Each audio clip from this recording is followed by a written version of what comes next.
Hello and welcome to episode 6 of Wibbly Wobbly Geeky Weekly. My name is Joe. And I'm Dave, and I've been to the grid, but I still can't find that damn orange. Yeah, well, it's only orange when it says yes. So what's going on, dude? I am sick, man. Sick. But that's beside the point. I'm not feeling well either. About to say. So, yeah, I've got most of the move finished. For those who didn't listen last week, I had to move from Southington into Brookfield, so I've moved basically across the state. So now I've got half of my stuff still in Southington, and I've got half of my stuff here in Brookfield. Yay! I have to wait 2 weeks before I can even try to get the rest of it. You're gonna give me back my stuff, right? I'll think about it. I might hold one disc for hostage just to see what's going on.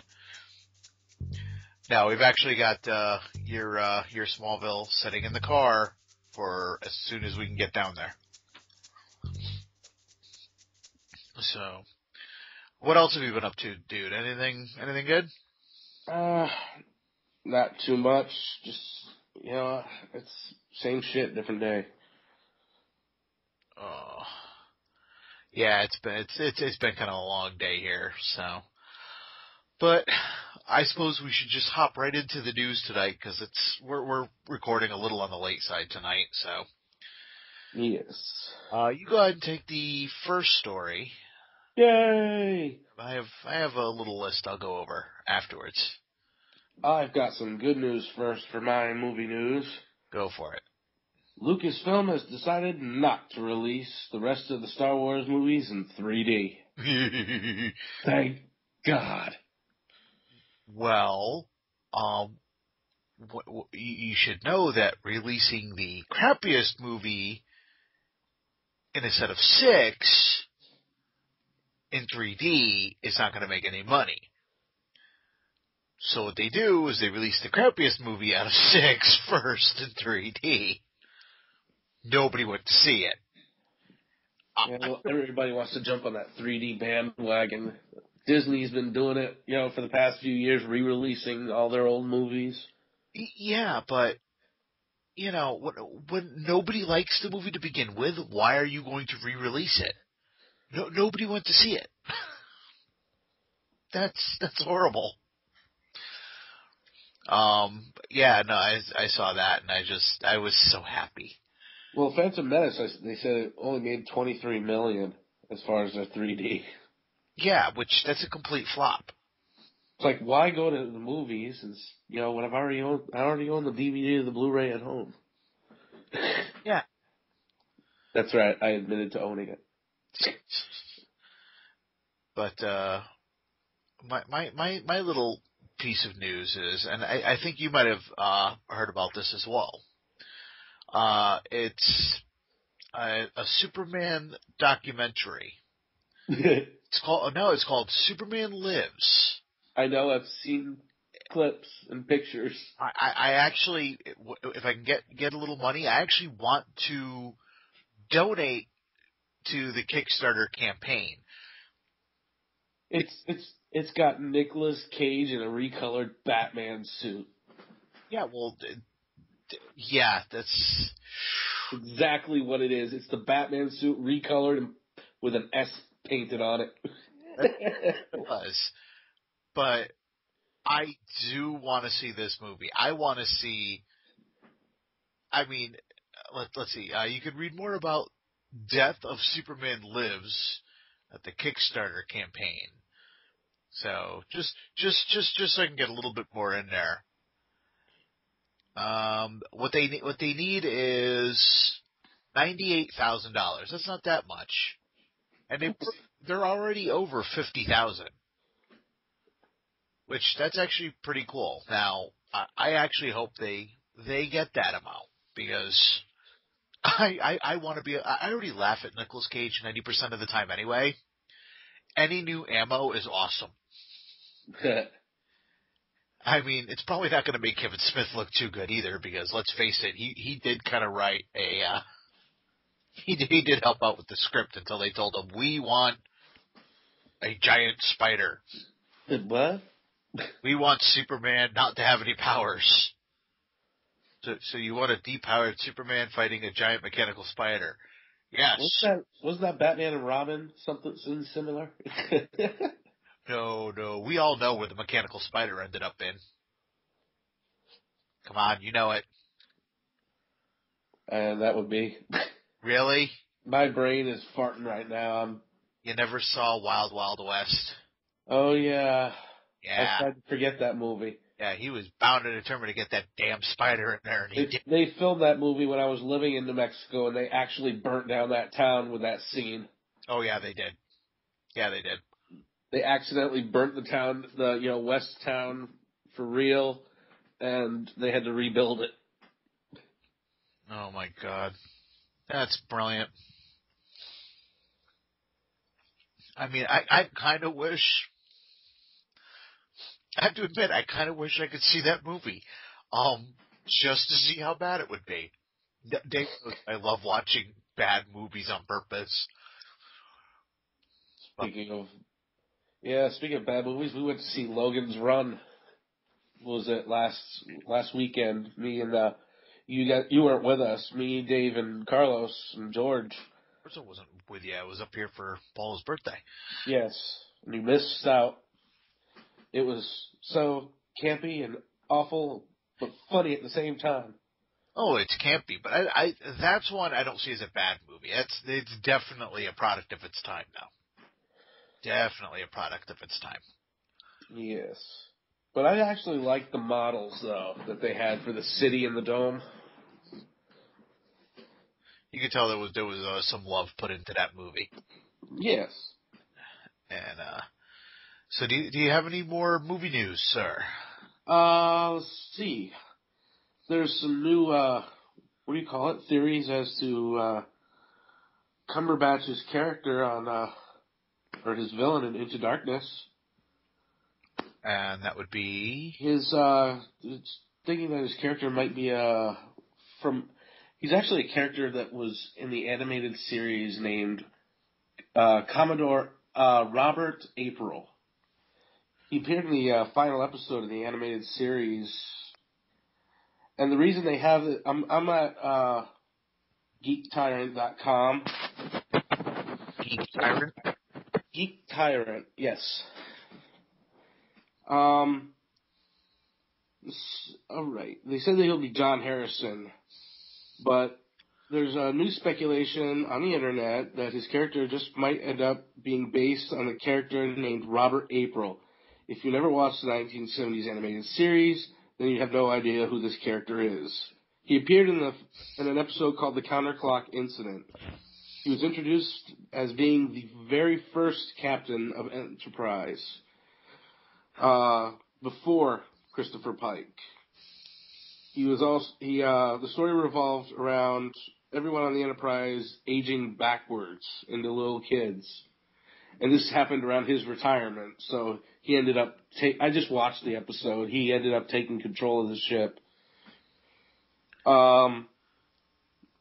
The reason for this theory is, in the first 9 minutes, I didn't get to see it, but I read it. You actually saw it. There was a little girl in a hospital bed. Apparently, she was aging at an accelerated rate. And Cumberbatch is there. And Drew McWeely from Hitflix said he saw the name April on some of the early production design artwork. Yeah, I don't know. See, the thing is April would have been alive by the time the timeline changed. He would have been a little older than, he would have been older than Kirk's father. So I can't see it being April, and I'll be very, very disappointed if they do that.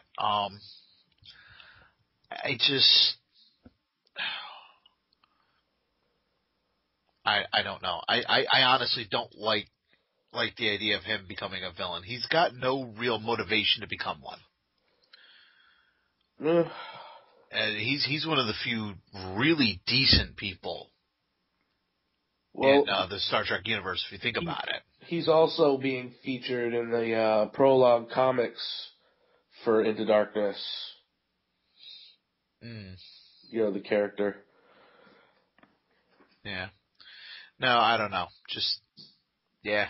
No, I personally don't care for it, but that's, It's it's just a a wait-and-see theory. approach. It's just a theory. Oh, I know. I'm not doing the whole fanboy, grr, how dare you, because it's most likely not even the case. You know? That's the good thing about theories, though. That's the fun thing about movies, guessing what's going to happen. Exactly. Any other movie news for you, or can I put my final story in there? Go ahead with your final story. Well, it seems that Paul Giamatti is in talks for playing the Rhino in Amazing Spider-Man 2. I could kind of see it. You know, because a while back he wanted to play Penguin too. Yeah, I can see it. I just don't care for the Rhino. He's kind of funny on occasion, but He's an idiot. yeah, he's too stupid. Well, it can't be any worse than the PSA episode of Ultimate Spider-Man they did this past week. They introduced the Rhino into the series, and the Rhino was a kid getting bullied by Flash Thompson. He stole some chemicals from Oscorp and turned himself into the Rhino monster to get back at his bully. That's all. Right. And then the whole thing was a PSA. Really? Yeah. So Yeah. was the previous episode with Electro about, using electronics too much. Oh wow! So it's becoming a PSA show. See, I'm still catching up on the episodes, so I don't know. Yeah, no, that's I don't have anything else for movies. All right. Shall we move on to TV? Sure. How about you go first, unless you don't have anything again? For TV? Sure, give me 1 second. I had one. I just need to find it. Quick, sing a song. Stall for time. Oh. You forgot the song, didn't you? Yes, I forgot the words. Damn you. Oh, maybe I could lip sync Actually, words like Beyonce. My story and your story are the same one. Which one is that? I think you know which one it is. Who? That's not a who. It's a what. So it's one of the stories you were talking about. Certain show cancellations. Oh yes. Young Justice and Green Lantern are being canceled for Teen Titans Go and a really crappy-looking Batman cartoon, which I can't even be bothered to remember the name of. Yeah, it's called Beware the Batman. Oh yeah, that. They look. The animation is horrible. Well, there are people who like the look of the CGI in the Batman. Okay, I'll give you that. Maybe some of it might look better. The one picture I've seen looks like crap. The villain of the week, Mr. Toad. When the Lego Batman movie looks better than your television series, you might want to think about redoing some of the stuff in there. Yeah. Just maybe just throwing that out there. But I don't understand. Well, I know why they're canceling them. I'm about to say I don't know why. I know exactly why they're canceling them. The ratings are down. Do you know why the ratings are down? Because the show's themes are a bit too adult for children to grasp on Saturday mornings? No, that's not it at all. It's because they run 3 or 4 episodes and then make you wait 3 or 4 months. And then run an episode. We're proud to be back. 2 episodes in. Hey, we're doing you a favor. What kind of a favor? We're taking the show away and bringing it back in 4 months. How the hell is that a favor? Oh my God. It, Cartoon Network is turning into Fox. well, think about it. It took them a full almost 2 years to run one season of Young Justice. They got so screwed up they couldn't even tell where their first season ended and their second season began. I mean, they're like, oh, our second season premiere is the Steam Lantern. What? So you've got 2 second season premieres? Because your second season started about 3 episodes back. And they're like, the world premiere of the Steam Lantern is on this date. Yet I saw it a week earlier, so what the hell are you talking about? They have no idea what they're doing with the DC Nation. They really don't. I've been waiting for the Blue Beetle series since the get-go. They've been promising that since DC Nation first appeared. I've yet to even see a trailer for it. Yeah. I mean, I don't know what your thoughts on it are, but it's actually actively pissing me off. I really like Young Justice. The animation is good quality. The storylines are even good. They're dark at times. If they moved it back to the normal time slot, they'd probably get their ratings up, or even move it to Toonami. There you go. I think the Thundercats are doing fairly well on Toonami, but they've already canceled the series, so there's no more coming. Cartoon Network, I don't know. It's like lately they don't seem to know what the right hand doesn't seem to know what the left hand is doing lately. And I mean, this isn't. I don't give a damn about this new version of the Batman. I've read the character descriptions, and it just no. Yeah, well, at the end of the last series, Brave and the Bold, I watched Brave and the Bold. It was cute, Yeah. But at the end of it, they had this, little, Batmite episode where he looked in, they said it was, a show about Batgirl, and all of a sudden it's a show about Batman. They switched it from being Batgirl to Batman. Yeah. And it just went downhill from there. Yeah, no, it's just, I don't know. I just can't, I don't have an interest in it. Now, because I'm a fan of the old Teen Titans cartoon, I think the Teen Titans Go looks like it could be cute. Well, it looks a lot like the DC shorts that they play in between. Right. It's like they're turning the shorts into full shows.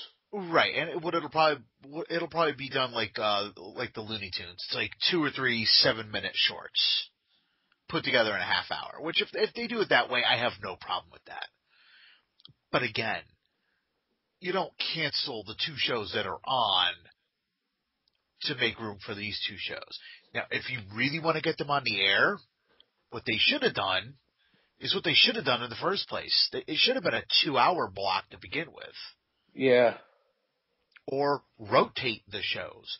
When one season's done, like when season 2 was done of Young Justice in 3.5 to 4 years, then you run the Batman. And when that season's done in 6 or 7 years, you bring Young Justice back.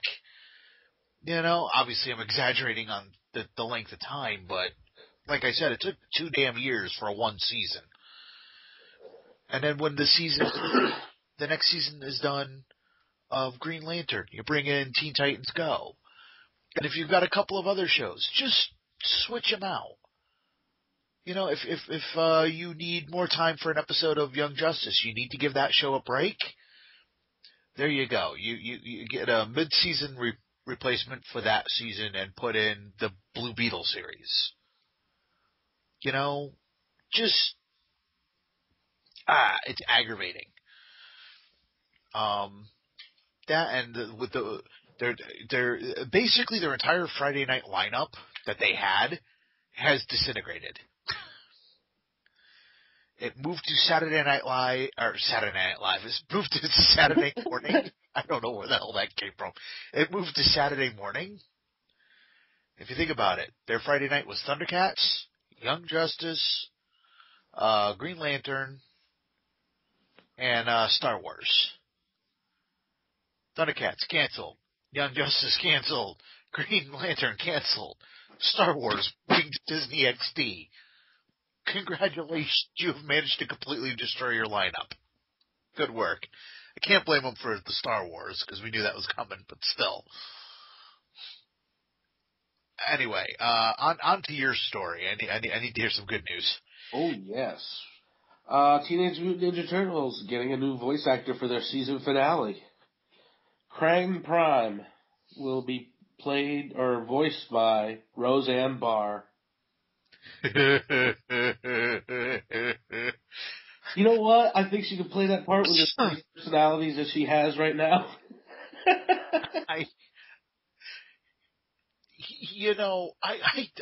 I'm one of the people that don't have a problem with Roseanne, but excuse me, but I don't know. The only way it's going to work is if she talks like the rest of the Krang. Oh God.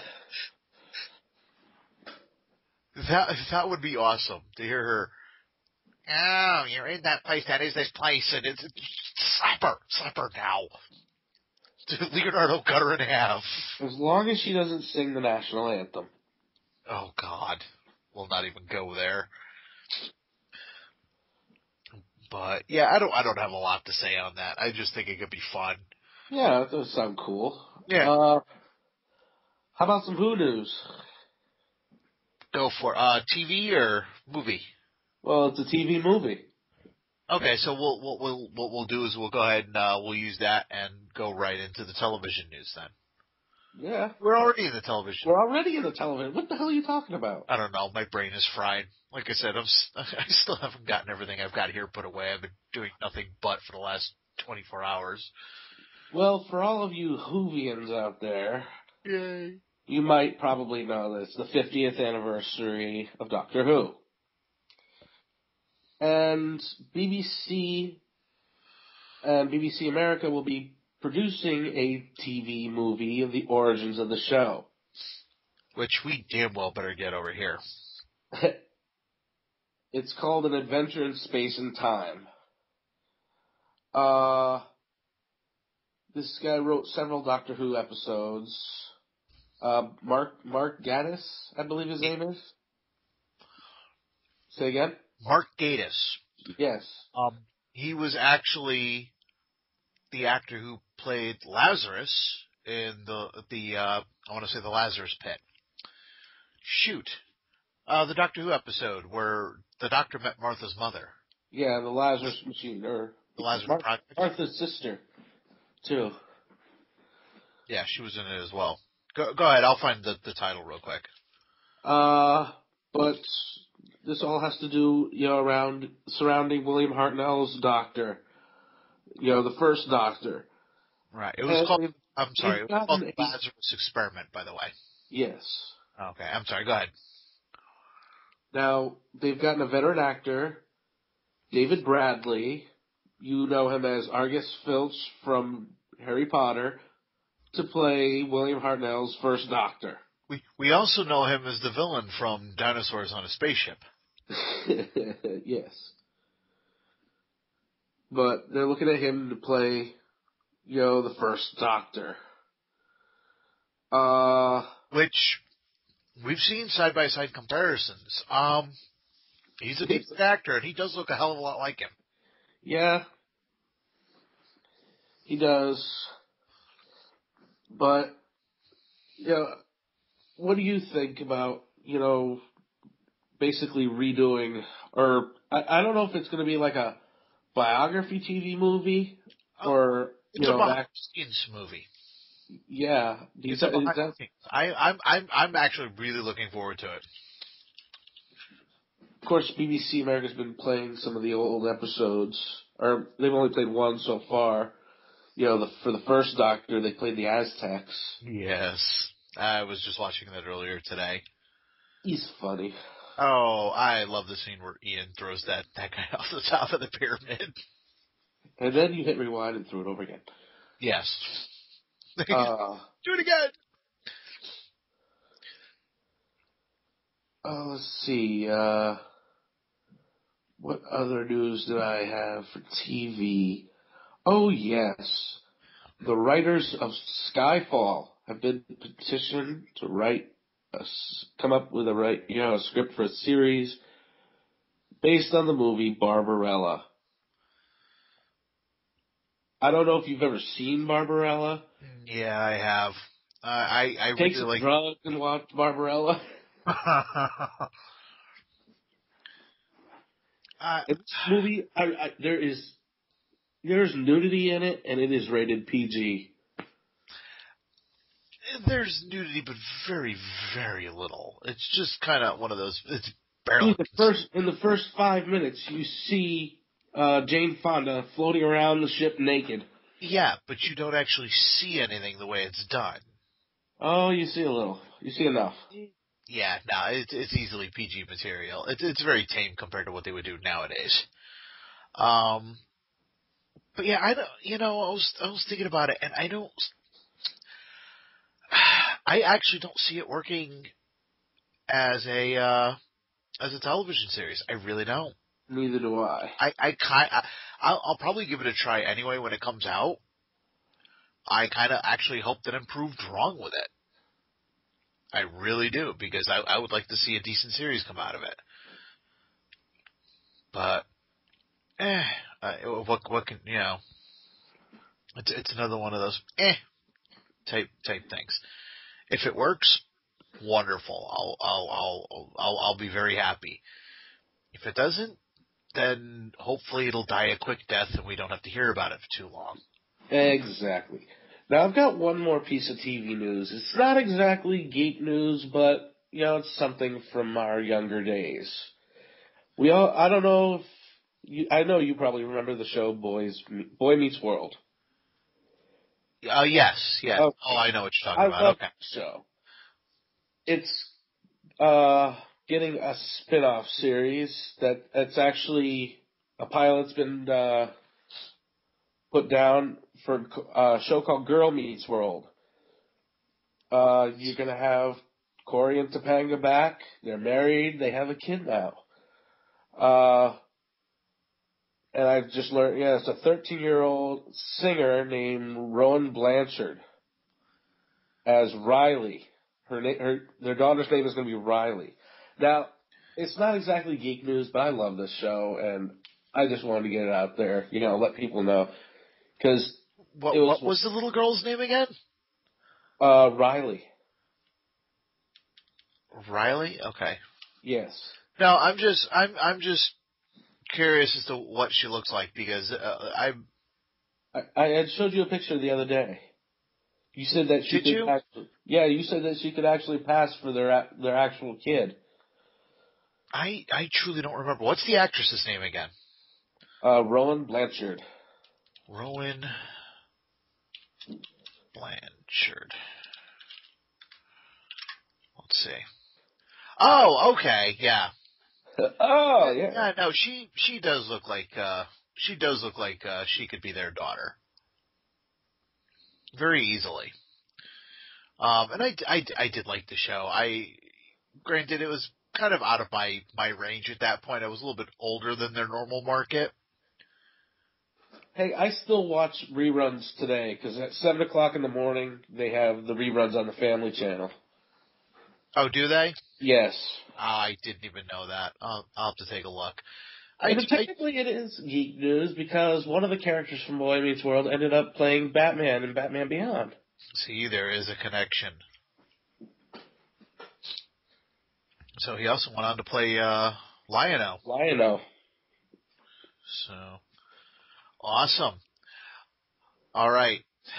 Are you ready for the main article of the show this week? The meat of the show? The meat of the show. Are you ready? I don't know. Audience, are you ready? Yay! No. If I hear that, I'm going to start crying. There are people hiding at my house. Excuse me. They're right behind you. Will they kill me quickly? No. God damn it. What's the point then? Tell them to go away. All right. Go ahead and introduce it, sir. Alrighty, folks. We have We are going to give a quick review, or, probably not quick. It's a review of The Dark Knight Returns Part 2. Came out on Blu-ray and DVD this week. And I'll give my review first. Go ahead. Holy shit, it was awesome. That was quick, wasn't it? Yes, I believe you had a story about it being in the children's section at your local local DVD sales place. Yeah, no, there's a in Danbury. There, I won't give the name of the store away, but there's a store. It does cater to younger children, and I walk in there and they got a DVD section, and I saw a Thunderbirds DVD, and I'm like, oh, that's cool. Granted, that's really not aimed at children either, but there's drinking and smoking in that show. You can kind of get away with passing that off to children who might be 6 or 7. Let that one go. And then I look, and they've got Wonder Woman, the animated PG-13 one. I'm like, really? And then I see Public Enemies. No. And then I see Dark Knight Returns, Part 2. I walk up to the guy. I says, you really can't even get away with the other two, but this is the worst one. These odds, cartoon Batman. How bad can it be? I made him take it out and play it. First thing he sees is the two thugs in the store and going, doing their Laurel and Hardy type thing. And then Schwarzenegger woman shows up. I don't know what the hell else to call her. Yeah. She is topless, wearing nothing but swastika pasties. And this guy, his jaw just dropped. And he goes, what the hell is this rated? I said, PG-13. He goes, are you sure it's not R? I'm very sure. What would be your favorite rating? R. Yeah, exactly. He goes, maybe we shouldn't have this in the kids section. I'm pretty damn sure you shouldn't. But anyway, what did you think of the movie? In all seriousness, actually, we should probably talk about part 1 and 2. It's been a while since I saw part 1. But you know what? With the first one, quick synopsis anyway. The first one, you've got Batman is retired. Dark Knight Rises. Sorry. Please continue. Aren't we funny? Come on, Batman's been retired for 10 years. And basically the whole city of Gotham has gone to shit. And, he sees all this going around him, and he gets pushed to that point where he has to jump in the fight again. He gets his ass handed to him at least once or twice because he's a lot older than he used to be, but that training never went away, and that will. He gets there's this gang of what they call the mutants. Yeah, they call themselves the mutants. They are running the city. They even talk about a busload of nuns getting shot up. I just think nun soup. Yes. I had that joke running through my head as well. He ends up, being the bad guys in the end. And that fight is brutal. That is a brutal, arena-style fight. Well, even a little earlier than that, don't forget we get the new Robin introduced. You've got the new Batmobile. Yes, the Bat Tank. Or it's pretty much a Bat Tank. And he's just in that thing mowing through mutants. He's just shooting anything that moves. This is not your average Garden Day variety Batman. Yeah, granted, they're rubber bullets, but still, he had to have run at least 3 or 4 of these guys over. Yes.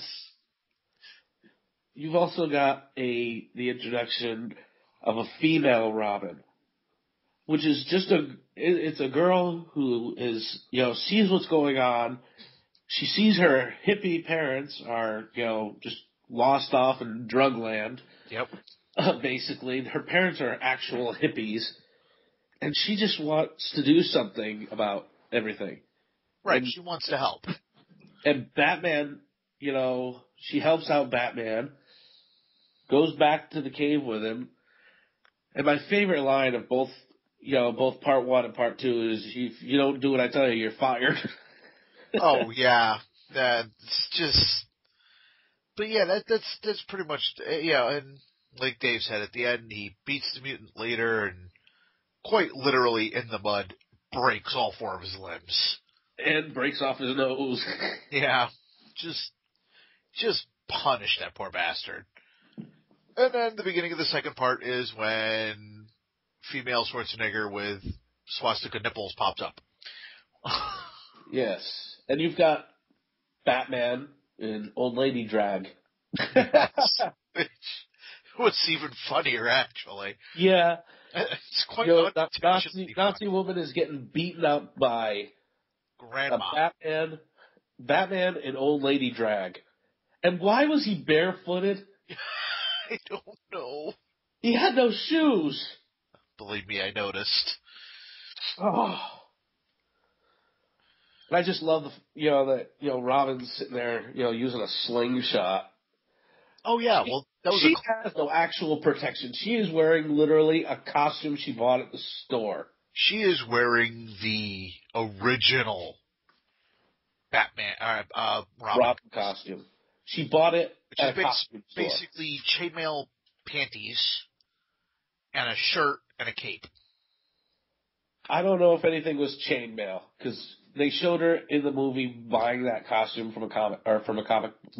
Costume at a comic. Oh yeah, you're right. I did miss that. You're right. So it may not even be the chainmail or whatever it was. So she has no protection whatsoever.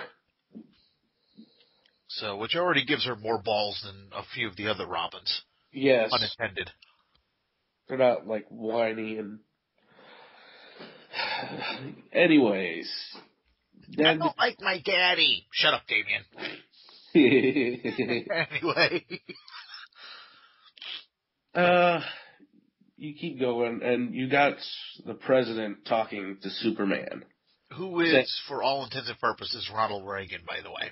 Yes, well... We should mention that it was an 80s comic. I was about to say, we should mention that this does take place in 85 or 86. Yes, around the same time as Watchmen. Right. You got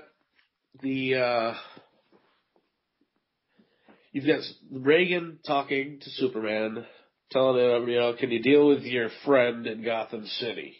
Because he said, I thought we had a deal. Right. About him. Basically, it's almost as like, the retirement, or the superhero, or the Masks Act in, what do you call it? Watchmen. Right.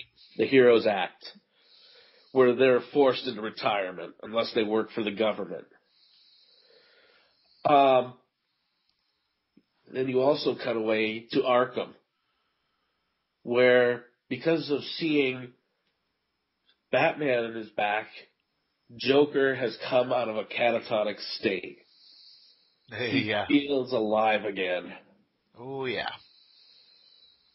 But not acting maniacal. He's actually acting sensitive and crying and feelings and all that fun crap. Darling. Ugh. You know what? I actually like this version of the Joker because he is just that much creepier. Yeah. He really is. If you stop and think about it, it's pretty damn creepy. Let's see. And eventually, he complains that nobody saw my side of the story, why I did well. And his psychiatrist, which you see in the first movie, who basically does all the talk show, circuits, decides, you know what? I'm going to get you on the Conan O'Brien show. Yeah. And even other people are going, have you lost your mind? Yes, he puts him on. He's bringing Joker on a talk show that's voiced by Conan O'Brien and Andy Richter. Brilliant. Yes, brilliant.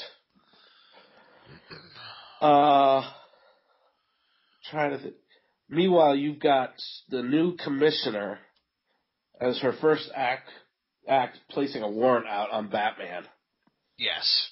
Wanting to take him down. And she finds out that the Joker is going to be at the taping of this talk show, so she figures you know who's going to show up. And boy, did she figure correctly. Yes, but she didn't bring enough men. She didn't bring enough to play with everybody. No, you also see the Batcopter. I was going to say, you see the Batcopter. If you touch anything, you're fired. Yes. To which she ends up rewiring the whole goddamn system. And doesn't get fired, amazingly enough. Yeah, well, she always saves his ass. If that's the only reason she's not fired. And Batman jumps down on the roof, takes out all these cops, breaking limbs left and right, and basically trying to get in. Meanwhile, on the talk show, Joker's acting all calm and collected, says, "I'm going to kill everybody in here." And then the canned laughter. Yeah. You get the canned laughter from the audience. They're like, ha, ha, ha, ha, ha, oh, what? Yeah. Yeah. Looks at the talk show host, says, "Do we get to keep these special mugs?" He goes, "Yeah." Smashes the mug on the table and slashes his psychiatrist's throat. To which I cheered, because that guy is so fucking annoying. You mean you didn't like him? No. He was like Dr. Phil with hair. I don't know about that, but yeah. The character did work, though, because he was meant to be kind of a moron. So, in that, congratulations. You pulled it off beautifully. And then Joker has... Then he has a henchman on another rooftop, releases these two creepy-looking robot kids into the audience, releasing Joker gas. I love those kids. I'm sorry. They were creepy as hell. Yes. Yes, they were. They were awesome. But they release Joker gas into the entire crowd, killing the audience and the show, all the people who were doing the production, and proceeds to walk out. Yes.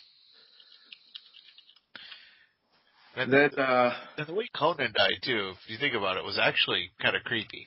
Yes, died laughing. That's how I want to go. What else did we end up having? Dead Joker. Yes. No, before that you have Colonel Maltese.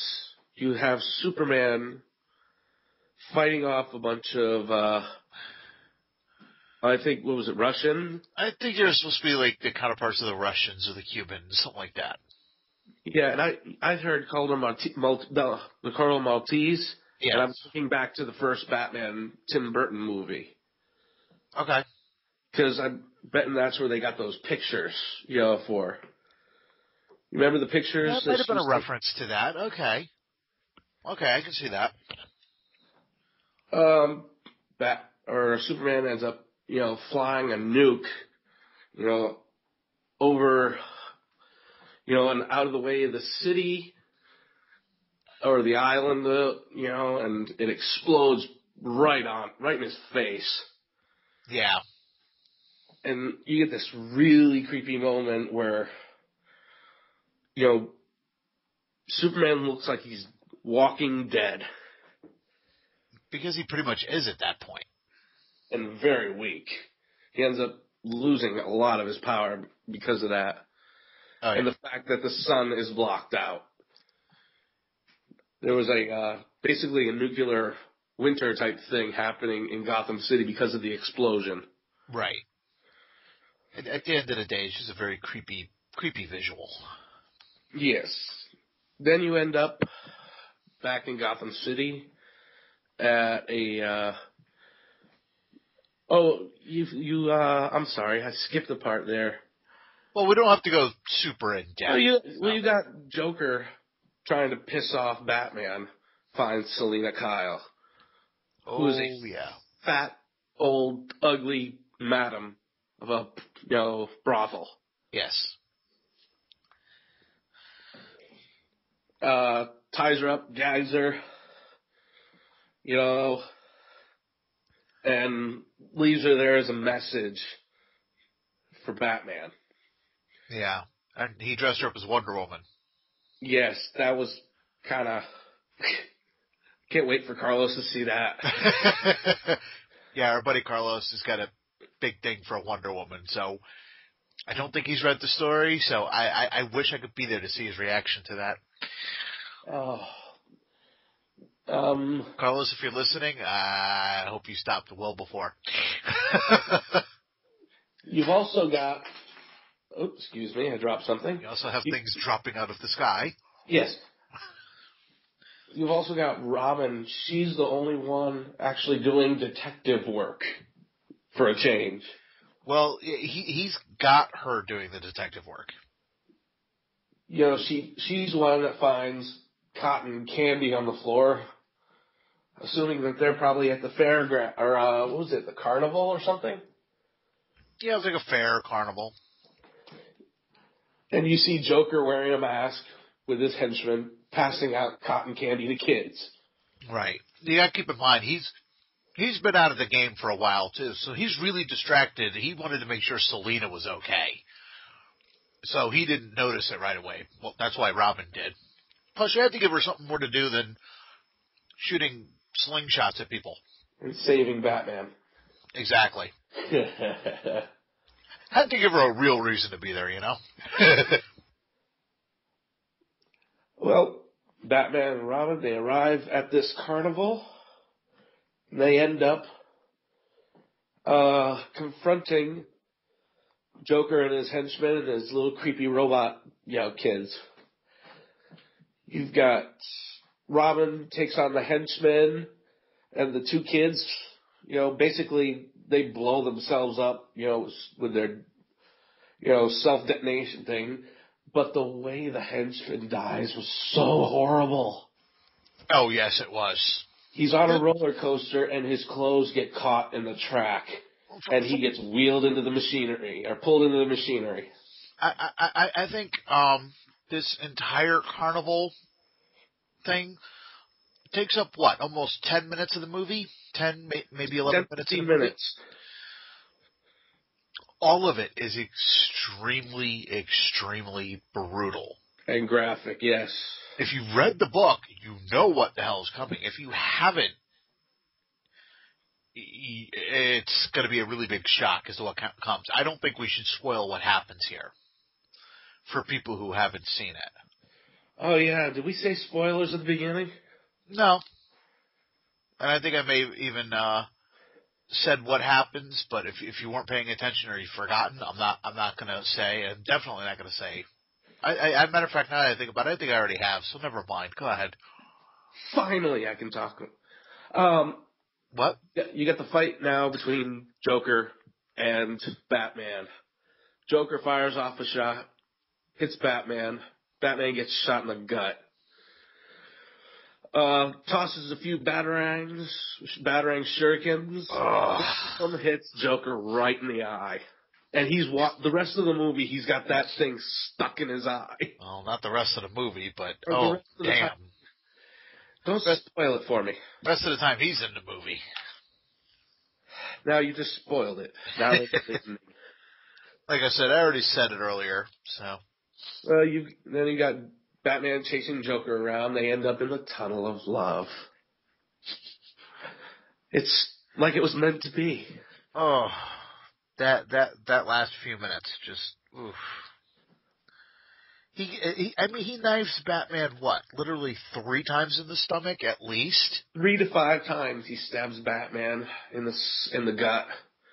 And Batman summons up his last bit of strength that he has at the moment and proceeds to snap Joker's neck. Not killing him, but paralyzing him.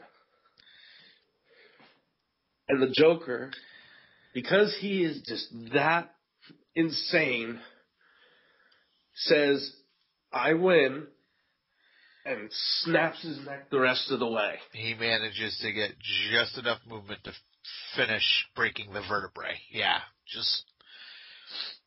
Which, his eyes are open, the smile is on his face. Oh, the mouth is wide open with that grin. And then Batman spits on his face, spits on his head. Well, actually, the cops are coming in. Yes. Because he passes out for about a minute. Yeah, he passed out. Blood. Yeah, you're right. And then he sets the Joker on fire he spits on him, then he sets the Joker on fire, waits for the cops for a second, turns around, looks at the flaming Joker. There's something I never thought I'd say. Super! And looks at him and says, "Stop laughing at me." And then tries to get out, taking out 7 or 8 cops with 2, 3, 4, 5 stab wounds and a gunshot wound. Still manages to take out half the damn police force. As Robin flies overhead in the copter, he grabs a rope and flies away. What the hell? Oh, we should actually point out too that before some of this went down, we had Bats talking with Ollie, who had one arm now, so he couldn't use his bow. Green Arrow. Was that before or after? He actually met with him after he met with Clark the first time, in that wonderful field, that really gay moment. When they're riding horses through the field. Walking hand in hand, field of friendship. No, Clark looks so gay, he has his shirt open, he's posing, right next to the, what do you call it, the horse. My favorite shot in both the movie and the comic is him standing there, and the eagle just comes out of nowhere and just lands on his arm. Yeah. Wow. Frank Miller wasn't making fun of Superman in any way, shape, or form in this book.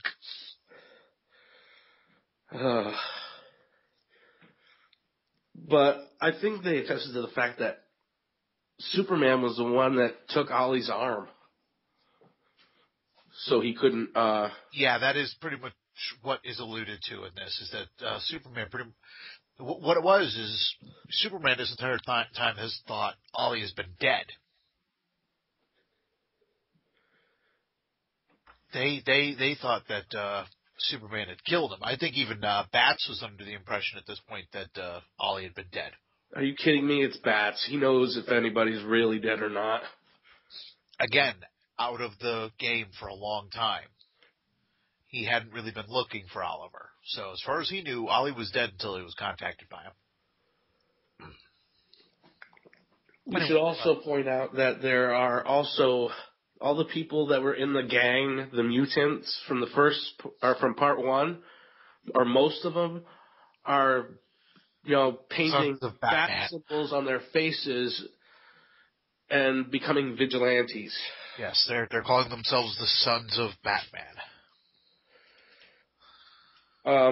This comes into play later on in the movie because after he, gets back and Alfred, helps him, medically, he ends up, because that's actually about the time the nuclear bomb went off, because that's when the power went out in Gotham. Yes, the EMP pulse went off. Yes, the EMP from the nuke crippled the city's power grid, which, powers out mass hysteria, Dogs and cats living together. You've got half the police force in the hospital because Batman beat the hell out of him. Yes. And Gordon, by this point, we should say, has retired. We never yes, say that. I actually made that out earlier when she, issued the warrant for Batman. Oh, I apologize. I missed that. I'm sorry. So, not even being up to full speed yet, Batman gets his gear on, which apparently he's keeping in a normal closet now. Instead of the Batcave.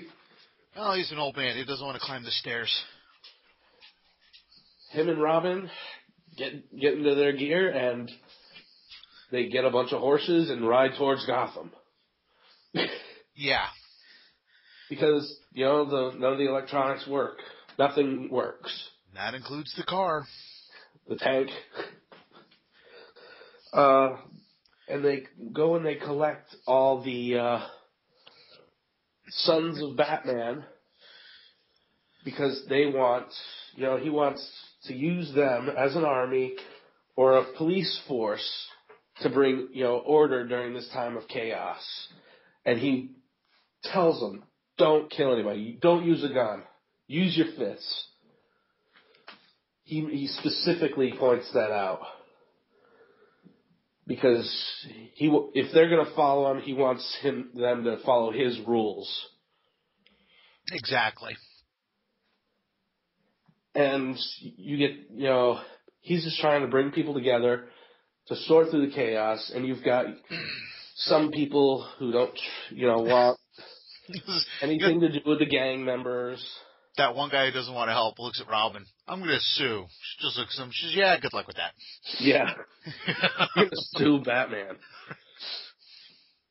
Because you know exactly who he is, don't you? You dumb schmuck. They restore order to the city. And everything seems to be going back to normal. But all of a sudden, a giant red beam comes from the sky, says, where do you want to do this? Because Superman has been basically ordered to take out Batman. To pretty much kill him if he has to. Yeah. And Batman whispers, because he knows Superman can hear, he goes, Crime Alley, where his parents had died. We know, we're gonna, I'm gonna go down where I started, where I was, born, basically. Yep. Then he goes home and grabs the armor from Batman vs. Predator and gets in the Batbot armor. Yeah, the Bat Tank Mobile. They do call it the Batmobile, so that's what I'm going to call it. That's the Batmobile. And him, and unbeknownst to Superman, Robin and Ollie show up to help out a little bit. Yes, the entire thing is not just... The thing is actually set up. It's a massive fight. Bruce holds his own really well because Superman is still weak from the nuclear blast from earlier in the movie. Right, and he's also got the augmented armor, which does help a little bit as well. Yes. He's really holding his own. What's it called? Superman starts turning the tables and getting the upper hand when Ollie shows up, using his teeth to fire a kryptonite gas arrow at Superman. Superman catches the arrow thinking it was, meant to shoot him, but it explodes in his face. Mm-hmm. And that's after Ollie being chased and shot. He still makes the arrow shot. Yeah. See, even old man Oliver with one arm is still a hell of a lot better than that TV show Arrow. Sorry, I couldn't help it. Leave me alone. I'm enjoying Arrow so far. It's getting better. So was the parrot, according to the salesman, but it never happened. Sorry, Monty Python. Yes, I know. I couldn't help it. Soups is weak. Ends up taking a massive beating by by Batman. I am really out of it tonight. My mind is gone. I don't think it's ever been there. And Bats beats him down hard. And all the while this battle's going on, Alfred has set the Batcave and Wayne Manor to go boom. And walks out of Wayne Manor, and this is the saddest part of the whole movie. Mm-hmm. Alfred has a heart attack and dies. Right there in the firelight of the house burning down. And Alfred is one of my favorite characters because he always puts Bruce in his place. He brings him down to earth. Yes, but he knew Bruce needed to do this. That's why he didn't really try to stop him. Now, the fight between Soups and Bats is almost over. And Batman basically says, I just wanted you to know who had beaten you. And Clark still has his hearing, and he can hear and see that Bruce's heart is going a mile a minute and is about to give out. And eventually it does. He dies of a heart attack right there, or so it seems. Everybody finds out that, Bruce Wayne is Batman. They, see that, Wayne Manor's been destroyed. But the big kicker is, nobody knows where the money, Bruce Wayne's money is. It's all gone. That should have been a hint right away. Well, the media in this movie and the book is not necessarily portrayed in the brightest of lights either. Yeah. But still, they're at the funeral for Bruce Wayne. Yeah, and he got, a surprisingly nice funeral considering everybody, thought he was a criminal. Well, he is technically an American hero, Some people may not have liked what he did, but, at the end of the day, they realized what he was doing and why he was doing it. Yes, you've got the new Robin there. Selina is there. Right. And as everybody's walking away, you hear a heart monitor beep. Yep. And Clark looks back, and he hears the beep again, looks at young Robin, she's kind of in disguise. Which, forgive us, we're calling her young Robin because we cannot remember her name at the moment. Yes, I know. Thank you, I'm not the only one. I want to say it was Kira or Kara, something like that. But he looks at her. She's kind of in disguise because nobody really knows about her. Right. And Superman gives her a wink.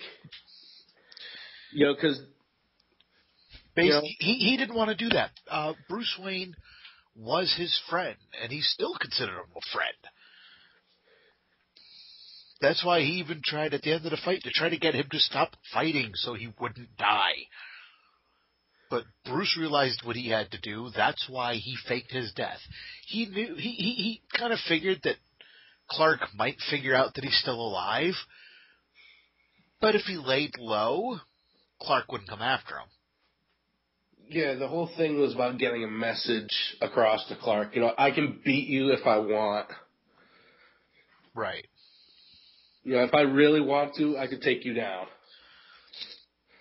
And you see, later on, you've got Bruce in a cave with all the sons of Batman and Ollie building a new Batcave and training his new army, basically. With Ollie and Robin's help. Yes. And that's pretty much the movie right there. And, I'm sorry if I seemed a bit long-winded with it and hard to understand at times. That's okay. We ended up going from just one movie to two movies. It's just easier to review them together. Because we really didn't talk about the first one because we hadn't been doing the show yet. Yeah, well, I hadn't seen the first one in a while since it came out. Yeah, well, hey, brief synopsis, it's really all we needed, you know. My favorite line from the first one, though, was when Batman first shows up again. You got the cop says, "Oh, you're in for a treat, kid." Yeah, I was thinking of that. And then he's like, "Oh, you broke that man's back. He's young. He'll walk again." He's young. He'll heal. Yeah. Yeah. But so we'll take parts 1 and 2 as one movie. What did you think? It was violent. It was disturbing. I loved it. So basically, for you, it was a comedy. Yeah, kinda. You remember the three of us when we saw The Dark Knight, right? We were laughing our asses off at all the stuff the Joker was doing. We were the ones as he's coming out of the hospital who started humming the Joker's theme from the animated series in the middle of the theater. Folks, I wish you could have seen this. The four of us. We're all sitting there going do do do do do do do do do do do do do do.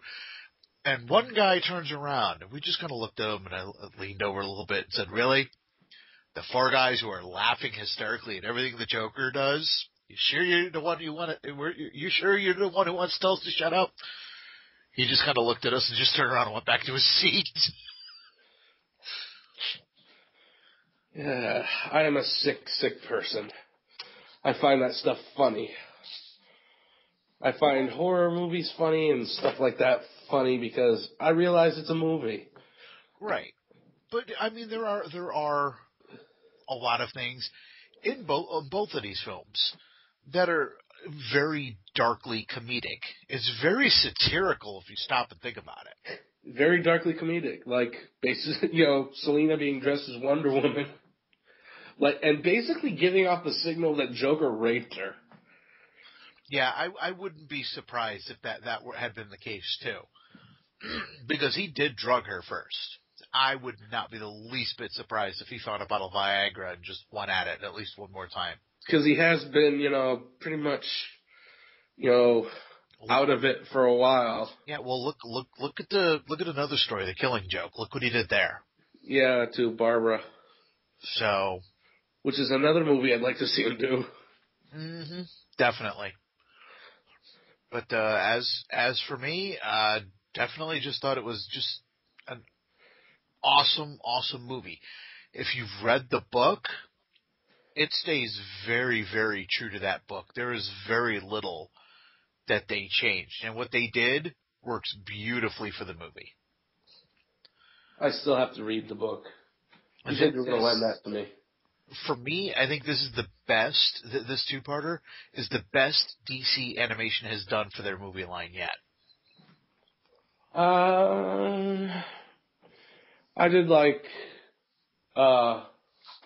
Public Enemy.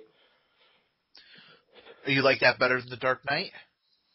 Or The Dark Knight Returns, rather? Excuse me. Well, The Dark Knight Returns is good in its own aspect, but as far as, saving the day, and I've never read, the Frank Miller comics, so I have nothing to compare it to.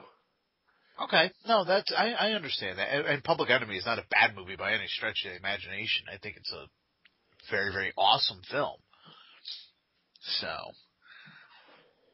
But I think that's about it for tonight. What do you think? I think it's alright. You want to give that movie a grade? Since we're reviewing it, kind of? Yeah, I did turn into a review. I just keep it simple. I say, if you, I don't know. 5 is good. 1 is. Yeah. You know what? I'd have to give it a 4.5. I'll give it a 4. There are a couple of flaws in it which keeps me from giving it a perfect. Just a couple of little animation pieces of animation I didn't like, a little bit of voice acting here and there that kind of rubbed me the wrong way. Otherwise, it's damn near a perfect movie. Yeah, I myself will give it a 4. Because although gratuitous violence can be funny in movies, some of it, for me. It can go overboard. Yeah. Gotcha. All right. That's it for this week's episode of Wibbly Wobbly Geeky Weekly Podcast. If you would like to contact us, you could reach us at wobblypod@yahoo.com. And also, even though it is a couple of weeks late, you will finally be able to hear the first episode of Taking on Trek. It will be coming out the same day as this episode. My apologies for not being able to get it out sooner. Again, we've still been having problems with the internet, so I have not been able to. Well, I have been having problems with the internet, so I have not been able to get it posted. Now that I have moved, I should be able to get both of these posted our time tomorrow. Right up on time. I just have to do some editing, and they'll be ready to roll. So look forward to both episodes. Dave, thank you for joining me. Oh, and thank you for joining me. Not a problem. I'm Joe. And I'm Dave. And thank you for joining us. Have a good night, everybody.